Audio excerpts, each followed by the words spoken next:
കർത്താവിൻ്റെ മഹത്വം എല്ലാ മാന്യ സഹോദരങ്ങൾക്കും യേശുക്രിസ്തുവിൻ്റെ ധന്യനാമത്തിൽ വിശുദ്ധ വന്ദനത്തെ അറിയിക്കുന്നു. ഈ ദൈവത്തെ പോലെ വലിയൊരു ദൈവമില്ല. അവിടുത്തെ കണ്ടുമുട്ടാൻ നമ്മുടെ ജീവിതത്തിൽ ലഭിച്ച മഹാഭാഗ്യം ശ്രേഷ്ഠകരമായി എണ്ണണം. ഒരു യോഗ്യതയുമില്ലാതിരുന്ന നമ്മെ കാൽവറിയിലൂടെ സ്നേഹിച്ച മക്കളും അവകാശികളുമാക്കി മാറ്റി ആ നല്ല ഒലുവോട് ചേർത്തൊട്ടിച്ച ആ മുന്തിരിവള്ളി ആക്കി നമ്മളെ തീർത്ത നോക്കൂ, ആ മുന്തിരിവള്ളിയിലേക്ക് നാം ചേർക്കപ്പെടുമ്പോൾ അതിൽ നിന്ന് കൊമ്പുകൾ പൊട്ടിപ്പുറപ്പെടുകയാണ്. യേശു പറഞ്ഞു, ഞാൻ സാക്ഷാൽ മുന്തിരിവള്ളിയും നിങ്ങൾ കൊമ്പുകളുമാകുന്നു. ആ മുന്തിരിവള്ളിയോട് നമ്മളെ ചേർത്ത് നിർത്തിയപ്പോൾ മുന്തിരിയുടെ അനുഭവമാണ് നമ്മൾ ഉണ്ടാകേണ്ടത്, ആത്മാവിൻ്റെ അനുഭവങ്ങൾ അല്ലേ? അനേകരെ രുചിപ്പിക്കുന്ന, അനേകരെ രസിപ്പിക്കുന്ന, അനേകർക്ക് ആശ്വാസം കൊടുക്കുന്ന, ബലം കൊടുക്കുന്ന തലത്തിലേക്ക് നമ്മെ നയിക്കാൻ ദൈവത്തിന് പദ്ധതിയുണ്ട്. ഏൽപ്പിച്ചു കൊടുക്കാൻ മാത്രം തയ്യാറാകൂ. ദൈവത്തിൻ്റെ കരുണ, കൃപ എല്ലാ കാലത്തും നമ്മോട് കൂടെയുണ്ട്.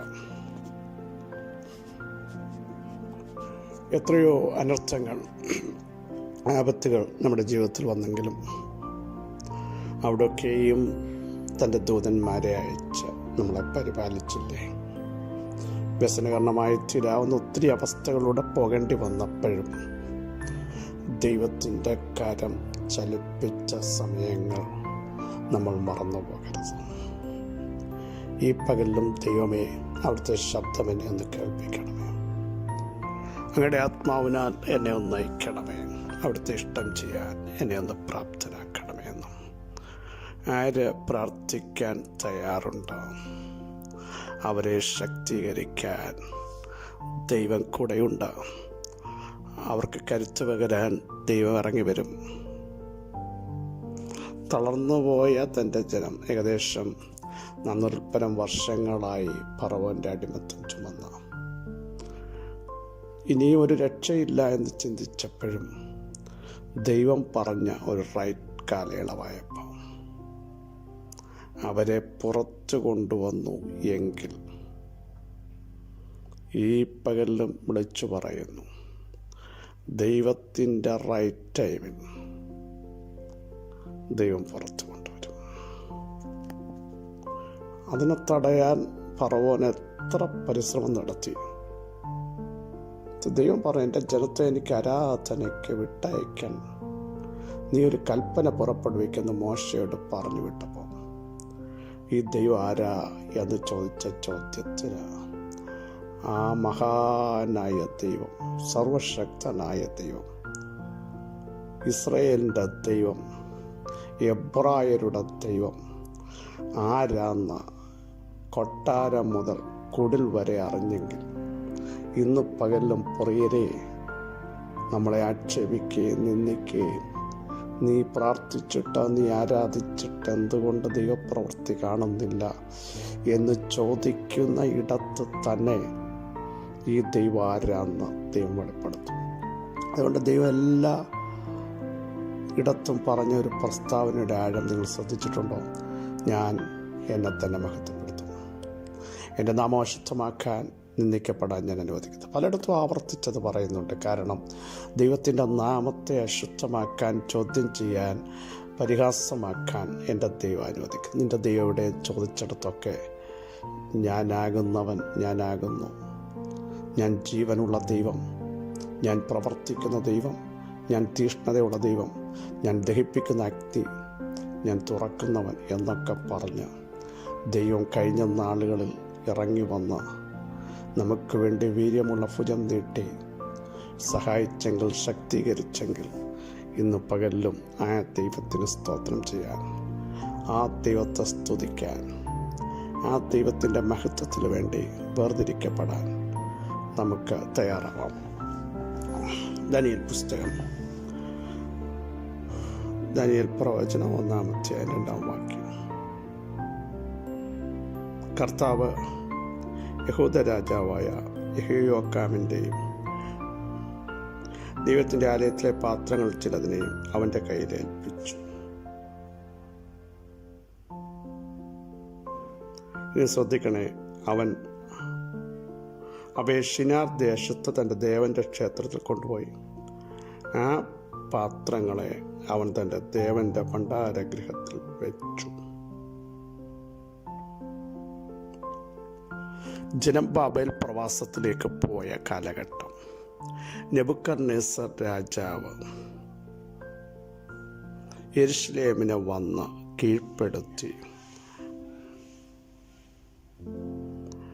ആ സമയത്ത് ദൈവാലയത്തിലിരുന്ന പാത്രങ്ങളെ നെബൂഖദ്നേസർ രാജാവ് തൻ്റെ ദേവൻ്റെ ക്ഷേത്രത്തിൽ കൊണ്ട് പൂട്ടിവെച്ചു. താക്കോല് രാജാവിൻ്റെ കയ്യിലിരിക്കുകയാണ്. ആലയത്തിലിരുന്ന പാത്രം ഇപ്പോൾ വെളിച്ചം കാണാതിരിക്കുക.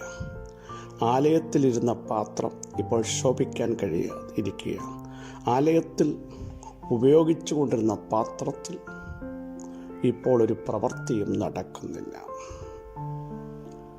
ജനം പ്രവാസത്തിലിരിക്കുന്നു. ദാനിയേൽ ഉൾപ്പെടെയുള്ളവർ പ്രവാസത്തിലാണ്. ശദ്രക്ക് മേശക്ക് അബേദ്നെഗോവും പ്രവാസത്തിലാണ്. ചരിത്രം നമുക്കെല്ലാം അറിയാം. എനിക്ക് ദൈവം നൽകിയൊരു നിയോഗമാണ് ഞാൻ നിങ്ങളുമായി പങ്കുവെക്കുന്നത്. പക്ഷേ ജനം പലപ്പോഴും ദൈവത്തിൽ നിന്ന് അകന്നു പോയപ്പോൾ, തെറ്റിപ്പോയപ്പോൾ, മാറിപ്പോയപ്പോൾ, ദൈവത്തെ മറന്നുപോയപ്പോഴൊക്കെ ദൈവം പലപ്പോഴും ശത്രുവിന് അനുവാദം കൊടുത്തിട്ടുണ്ട്, നമുക്കറിയാം. പക്ഷേ അത് അവരെ തകർക്കാൻ വേണ്ടിയല്ല, അവരെ ഇല്ലാതാക്കാൻ വേണ്ടിയല്ല, അവരെ തിരിച്ചു വരുത്താൻ. ശത്രു വിചാരിച്ചത്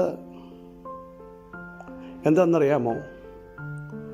ദൈവം പോലും അവരെ ഉപേക്ഷിച്ചു, ദൈവം അവരെ തള്ളിക്കളഞ്ഞു, ചോദിക്കാൻ ആരുമില്ല. ഇപ്പോൾ ഈ പാത്രത്തെപ്പറ്റി തിരിച്ചെടുക്കാൻ ആരും ചെല്ലത്തുമില്ല. മനുഷ്യനെ നോക്കിയാൽ, കാരണം നെബൂഖദ്നേസർ അധികാരമുള്ള മനുഷ്യനാണ്, സ്വാധീനമുള്ള മനുഷ്യനാണ്. പക്ഷേ ദൈവത്തിൻ്റെ റൈറ്റ് ടൈം ആയപ്പോൾ ദൈവത്തിൻ്റെ ആത്മാവ് ഒരു മനുഷ്യൻ്റെ മേൽ വരികയാണ്. കോരഷ് എന്ന് പറഞ്ഞ ജാതിയൻ്റെ മേൽ. എനിക്ക് നിങ്ങളോട് പറയാനുള്ള സന്ദേശം, ദൈവാലയത്തിൽ ഇരിക്കേണ്ടതിനെയും പ്രയോജനപ്പെടേണ്ടതിനെയും അധികകാലം ആർക്കും ഒതുക്കി വെക്കാൻ സാധ്യമല്ല. ഏതൊക്കെ പൂട്ടിയാലും ചങ്ങലയിട്ട് പൂട്ടിയാലും ഹേരോദ്യ ശക്തിയെ നിനക്ക് തെറ്റുപറ്റി ഇപ്പുറത്ത് ശക്തമായി നിന്ന് പ്രസംഗിക്കേണ്ട പത്രോസ്, അപ്പോസ്തലിക ഉപദേശം പറയേണ്ട പത്രോസ്, ഒറ്റ പ്രസംഗത്തിൽ 3000 പേരെ കൃപയിലേക്ക് കൊണ്ടുവരേണ്ട പത്രോസ്, അടുത്ത ലേഖനങ്ങളോട് എഴുതേണ്ട പത്രോസ് എങ്ങനെ ഈ ചങ്ങലയ്ക്കകത്ത് ഒതുങ്ങിക്കിടക്കുമെന്നോ പരിശുദ്ധാത്മാവ് ദൂത് തിരിച്ചു ചോദിക്കുന്നു. യേശുവിൻ്റെ നാമത്തിൽ പ്രയോജനപ്പെടേണ്ട ചിലതിനെ ഒതുക്കാൻ പിശാച് നിനക്കോ നിൻ്റെ സാമ്രാജ്യത്തിനോ കഴിയത്തില്ല. അവരുടെ പ്രസംഗത്തെ ഒതുക്കുവാൻ, അവരുടെ പ്രാർത്ഥനയെ ഒതുക്കുവാൻ, അവരുടെ ആത്മീക അധികാരത്തെ ഒതുക്കുവാൻ, അവരിലുള്ള ദൈവവിളിയെ ഒതുക്കുവാൻ, അവരുടെ തലമുറകളെ ഒതുക്കുവാൻ, തലമുറകളിലുള്ള ദൈവത്തിൻ്റെ അനോയിൻറ്റിങ്ങിനെ ഒതുക്കുവാൻ, അവരുള്ള വാഗ്ദത്തങ്ങളെ ഒതുക്കുവാൻ. ഒന്നുകൂടി പറയാം, റോമിലെ ജയിലിൽ പൗലോസും ശീലാസുമൊക്കെ കിടന്ന ചരിത്രം നമുക്കറിയാം. കാരാഗ്രഹത്തിൽ കിടന്നിട്ടാണ് എഫേസ്യ ലേഖനം, ഫിലിപ്പിയ ലേഖനമൊക്കെ എഴുതിയത്. പക്ഷേ പിശാച് പറഞ്ഞു ഈ കൈകൾ ചലിപ്പിക്കാൻ പറ്റില്ല. പക്ഷേ പിശാച് അത് പറഞ്ഞപ്പോൾ തന്നെ കാരാഗ്രഹത്തിൽ കിടന്ന് ആത്മശക്തിയോടെ ആരാധിച്ച് അടിസ്ഥാനങ്ങളെ കുലുക്കി വാതിലുകളെ തുറന്ന് ചങ്ങലകളെ പൊളിച്ചെഴുതിയ അപ്പോസ്തലന്മാർ ഈ കാലഘട്ടത്തിലും എഴുന്നേൽക്കുമെങ്കിൽ ദൂത് പറഞ്ഞത് മനസ്സിലായി കാണുമെന്ന് ഞാൻ വിശ്വസിക്കുന്നു. വാഗ്ദത്തമുള്ളവനെ ഒതുക്കാൻ ലോകത്തിൽ ഇനി എത്ര 100 ചങ്ങല വന്നാലും കഴിയത്തില്ല എന്ന് ആത്മാവിൽ വിളിച്ചു പറയുന്നു. കാരണം പൗലോസിനെ കൊണ്ട് അനേക ലേഖനങ്ങൾ എഴുതിക്കണമായിരുന്നു. പൗലോസിനെ ശക്തനായ ഒരു മിഷണറിയാക്കിയാണ് ദൈവം തിരഞ്ഞെടുത്തത്. ദൈവത്തിൻ്റെ റൈറ്റ് ടൈം വരെ തന്നെ നിർത്തേണ്ടത് ദൈവത്തിൻ്റെ ആവശ്യമാണെങ്കിൽ റോമിലെ ഏതൊക്കെ കോടതികളോ ജയിലോ ചങ്ങലകളോ വിചാരിച്ചാൽ ഒതുക്കാൻ പറ്റില്ല കേട്ടോ. കാരണം അടുത്ത ഒരു കാര്യം കൂടെ ഞാൻ പറയാം. ഹല്ലേലൂയ.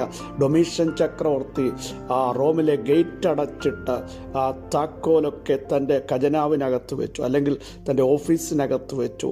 അവിടെ അടച്ചു വെച്ചവരോട് പറഞ്ഞ് ഈ താക്കോൽ ഒരിക്കലും ഇനിയും തുറക്കാൻ വേണ്ടി പോകത്തില്ല, കാരണം യോഹന്നാൻ ഇല്ലാതാകാൻ പോകുകയാണ്. പക്ഷെ തമ്പുരാൻ പറഞ്ഞു, ഡൊമീഷ്യനെ നിനക്ക് തെറ്റുപറ്റി, യോഹന്നാൻ ഇല്ലാതാകാൻ പോകത്തില്ല, യോഹന്നാനെ ഇതിനകത്ത് ഒതുക്കാൻ പറ്റത്തില്ല. കാരണം അടുത്ത ജനറേഷന് സ്വർഗത്തിൻ്റെ വെളിപ്പാടുകൾ മറനോക്കി പുറത്തു കാണിക്കാൻ ഞാൻ അഭിഷക്തനെ എഴുതിപ്പിക്കാൻ വേണ്ടി ഇതേ ദ്വീപിൽ, നീ ഒതുക്കിയ ദ്വീപിൽ, നീ മരണം വിധിച്ച ദ്വീപിൽ, നീ ഫുൾ സ്റ്റോപ്പിട്ട് അതേ ദ്വീപിൽ ഞാൻ യൂസ് ചെയ്യുകയും ജീവനോട് ഭക്തൻ പുറത്തു വരികയും ചെയ്യും. അതിൻ്റെ കയ്യിൽ ഒരു വലിയ പ്രവചന പുസ്തകമുണ്ടായിരിക്കും. ദൂത് മനസ്സിലായോ? അടുത്ത ജനറേഷനെ ആത്മാവിൽ നയിക്കപ്പെടുവാൻ, സ്വർഗരാജ്യത്തിൻ്റെ മർമ്മം വെളിപ്പെട്ടു വരാൻ എനിക്ക് യോഹന്നാനെ യൂസ് ചെയ്യണം. ഞാൻ വിളിച്ചു പറഞ്ഞതിൻ്റെ സാരം, ദൈവത്താൽ ഉപയോഗിക്കപ്പെടേണ്ട ചിലതിനെ, പരിശുദ്ധാത്മാവിനാൽ നയിക്കപ്പെടേണ്ട ചില തലമുറകളെ, ചില അഭിഷക്തന്മാരെ, പ്രാർത്ഥന മനുഷ്യരെ ഒതുക്കി ചങ്ങലയ്ക്കകത്തിട്ട് ഒതുക്കി നിരാശ വരുത്തുന്ന ചില ദുർമണ്ഡലങ്ങളുടെ മേൽ ഇന്നു പകൽ സ്വർഗം ജയം കൽപ്പിക്കുക. എത്ര പേർക്ക് ധൈര്യത്തോടെ വിളിച്ചു പറയാൻ കഴിയും? എൻ്റെ കാലിനെ ബന്ധിച്ച് കാണും, എൻ്റെ കൈയെ ബന്ധിച്ച് കാണും. അക്ഷരാർത്ഥത്തിലാണ് ഞാൻ പറയുന്നത്. പക്ഷേ എൻ്റെ മേലുള്ള ആത്മീയ അഭിഷേകത്തെ ബന്ധിക്കാൻ, എൻ്റെ മേലുള്ള വചനത്തിൻ്റെ അനോയിൻറ്റിങ്ങിനെ ബന്ധിക്കാൻ ലോകത്തിൽ ഒരു ശക്തിക്കും സാധ്യമല്ലെന്ന് ഇന്ന് പകൽ വിളിച്ചു പറയാൻ നിങ്ങൾ തയ്യാറാകുമെങ്കിൽ നോക്കൂ, ദൈവം റൈറ്റ് ടൈമിൽ ഒരു കോരശിനെ എഴുന്നേൽപ്പിക്കുക. കാരണം ദൈവത്തിൻ്റെ ആത്മാവ് ഇങ്ങനെ പറയുന്നത്, ആ കോരശിന് മുമ്പ് ദൈവത്തിൻ്റെ ദൂതൻ അങ്ങോട്ട് ചെല്ലുക. കാരണം താമ്രക്കഥകൾ ഇരുമ്പോടാമ്പലുകൾ കൊണ്ട് പൊട്ടി ബന്ധൗസാക്കി താക്കോല് പലയിടത്ത് വെച്ച് ആരും കാണാതെ സേഫാക്കിയ വിഷയത്തിൻ്റെ മേൽ സ്വർഗം അങ്ങോട്ട് ഇറങ്ങാൻ പോകുക. Praise the Lord. സ്വർഗം അങ്ങോട്ട് അഭിഷേകമുള്ളവനെ വിട്ടു. അഭിഷേകമുള്ളവൻ ചെന്നപ്പോൾ പ്രൈസ് ദി ലോർഡ് താമ്രക്കഥകൾ ഓപ്പണാകാൻ തുടങ്ങി. അഭിഷേകമുള്ളവൻ ചെന്നപ്പോൾ ഇരുമ്പ് ഡോർ തനിയെ തുറക്കാൻ തുടങ്ങി. ഞാൻ അങ്ങനെ ഒന്ന് വിശ്വസിക്കുന്നു. ഈ പകൽ അഭിഷേകമുള്ള പത്രോസ് എഴുന്നേറ്റപ്പോൾ, വാഗ്ദത്തമുള്ള പത്രോസ് എഴുന്നേറ്റപ്പോൾ പട്ടണത്തിലേക്കുള്ള ഡോർ തനിയെ തുറന്നതുപോലെ ഇന്ന് പകൽ ഞാൻ വിളിച്ചു പറയുന്നു, വാഗ്ദത്തമുള്ള ചിലത്, അഭിഷേകമുള്ള ചിലത് ആത്മാവിൽ എഴുന്നേൽക്കാൻ, പ്രാർത്ഥനയോടെ എഴുന്നേൽക്കാൻ, നിയോഗത്തോടെ എഴുന്നേൽക്കാൻ തയ്യാറാകുമെങ്കിൽ നിന്റെ കുടുംബത്തിനകത്ത് ആരെയൊക്കെ ഒതുക്കിയോ അതിനെ പുറത്തേക്ക് എടുപ്പിക്കാൻ, ഇരുട്ടിലുള്ളതിനെ വെളിച്ചത്തിലേക്ക് കൊണ്ടുവരാൻ, ബന്ധിക്കപ്പെട്ടവരോട് ഇറങ്ങി വരാൻ പറയാൻ നിന്നെ യൂസ് ചെയ്യാൻ ആഗ്രഹിക്കുന്നു. ഈ അതോറിറ്റി പ്രിയ സഹോദരങ്ങളെ, അഭിഷക്തന്മാരെ, പ്രാർത്ഥിക്കുന്ന ജനമേ, നിങ്ങൾ ഏറ്റെടുക്കാൻ തയ്യാറാകുമെങ്കിൽ നോക്കൂ, കോരശ് ചെല്ലുകയാണ്. ആ പാത്രങ്ങളെ എല്ലാം എണ്ണി പുറത്തേക്ക് എടുപ്പിക്കുക. അങ്ങനെങ്കിൽ എണ്ണിയപ്പോൾ ഒന്നുപോലും കുറഞ്ഞില്ല കേട്ടോ. ഒതുക്കപ്പെട്ട മണ്ഡലങ്ങളുണ്ടെങ്കിലും പുറത്ത് ദൈവം നിന്നെ കൊണ്ടുവരുമ്പോൾ, നിന്റെ കുടുംബത്തെ കൊണ്ടുവരുമ്പോൾ, നിന്റെ തലമുറകളെ കൊണ്ടുവരുമ്പോൾ എണ്ണത്തിലൊന്നുപോലും കുറയാതെ, നിന്നെ ദൈവം ഏൽപ്പിച്ചതൊന്നുപോലും കുറയ്ക്കാതെ, കഴിഞ്ഞ നാൾ ഒതുക്കപ്പെട്ട മണ്ഡലത്തിൻ്റെ ഇരട്ടി നൽകി നിന്നെ ആ സംവത്സരങ്ങളിലൂടെ തിരിച്ച് ദൈവ മഹത്വത്തിന് വേണ്ടി ഉപയോഗിക്കാൻ, അടഞ്ഞത് തുറക്കാൻ, ഇല്ലാത്തതിനെ നിന്നിലൂടെ ഉളവാക്കാൻ, നീ ചവിട്ടുമ്പോൾ അത്ഭുതങ്ങൾ സംഭവിക്കാൻ, നിന്റെ തലമുറയിലൂടെ ദൈവമഹത്വം വെളിപ്പെടുത്താൻ ഇന്ന് പകലും സ്വർഗത്തിന് പ്രസാദമുണ്ട്. വിശ്വസിക്കുന്നവർ ഈ ദൂതേറ്റെടുത്ത് സ്തോത്രം ചെയ്യൂ. എന്നെ കൃപാവരങ്ങളാൽ നിറയ്ക്കണമേ, എന്നെ ആത്മാവിനാൽ അനോയിന്റ് ചെയ്യണമേ. ഞാൻ ആത്മാവിൽ പ്രവചിച്ച് ചിലതിനെ പുറത്തേക്ക് കൊണ്ടുവരാൻ, ചിലതിനെ പ്രാർത്ഥനയിൽ ദൈവാത്മാവിൽ എഴുന്നേൽപ്പിക്കാൻ, ചിലതിനെ ആത്മാവിൽ പുറപ്പെടുവിക്കാൻ, ചിലതിനെ പുറത്തു കൊണ്ടുവന്ന് അപ്പോയിന്റ് ചെയ്യാൻ എൻ്റെ മേലുള്ള നിയോഗം ഞാൻ തിരിച്ചറിയുന്നു. എത്ര പേർ തയ്യാറുണ്ട്? കർത്താവ് ഇന്ന് പകൽ നിങ്ങളെ സഹായിക്കാൻ പോകുക. രോഗികൾ സൗഖ്യമാകാൻ പോകുക. ആത്മപകർച്ചയുടെ പകൽക്കാലമാ, ചിലതിനെ പുറത്തേക്ക് എടുപ്പിക്കുന്ന പകൽക്കാലമാ. ഇനി പൂട്ടാൻ പറ്റില്ല, ഇനി ഒതുക്കാൻ പറ്റില്ല. വിശ്വസിച്ചുകൊണ്ട് ചിലർ ആത്മാവിൽ പ്രവചിക്കട്ടെ. പിതാവേ, ഞങ്ങളുടെ വചനത്തിൻ്റെ ശക്തിക്കായി സ്തോത്രം. നാളുകൾ അടയ്ക്കപ്പെട്ടതും ഒതുക്കപ്പെട്ടതും ഇന്ന് പകൽ പുറത്തു വരുന്നതിനായി സ്തോത്രം. പരിശുദ്ധാത്മാ ചില ശക്തീകരിച്ചതിനായി സ്തോത്രം. ചില തലമുറകളുടെ മേൽ വ്യാപരിച്ച അന്ധകാര മണ്ഡലങ്ങൾ തച്ചുടന്നിരിക്കാൻ സ്തോത്രം. ചില അഭിഷക്തന്മാർ പുറത്തു വന്നിരിക്കാൻ സ്തോത്രം. സ്പിരിച്വൽ അതോറിറ്റി വെളിപ്പെട്ടിരിക്കാൻ സ്തോത്രം. യേശുവിൻ നാമത്തിൽ തന്നെ ആമേൻ. കർത്താവ് പുറപ്പെടുവിക്കും, പുറത്തെടുപ്പിക്കും, ആത്മാവനം ചെയ്യും. ആമേൻ.